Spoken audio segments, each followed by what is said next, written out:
একটা সময় ছিল ইউরোপের খ্রিস্টান ধর্মনেতারা যা বলতো সেটা ঈশ্বরের আদেশ হিসেবে খ্রিস্টান জনগণ মাইনে নিত। এমনকি ধর্মনেতাদের অবৈজ্ঞানিক ও অযৌক্তিক ফতোয়াকেও জনগণ ঈশ্বরের বিধান হিসেবে মাইনে নিত। সেটা আসলে ঈশ্বরের নির্দেশ কিনা তা যাচাই বাছাই করে দেখতো না।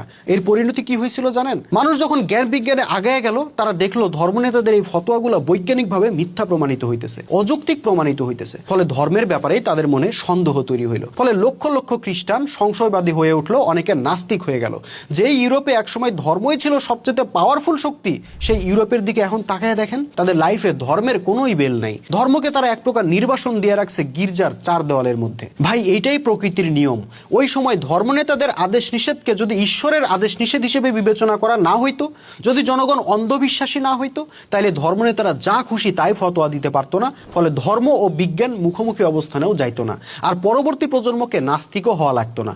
আর এখানেই আমাদের মুসলিমদের জন্য এক বিরাট শিক্ষা লুকায় আছে। আমরাও যদি অন্ধভাবে আমাদের ধর্মনেতাদেরকে বিশ্বাস করি, তাদের কথাকে যাচাই বাছাই ছাড়া আল্লাহর আইন বলে মনে করতে থাকি, তাইলে আজ হোক আর কাল হোক তাদের সে মন গড়া ফতোয়া অবশ্যই মিথ্যা প্রমাণিত হবে।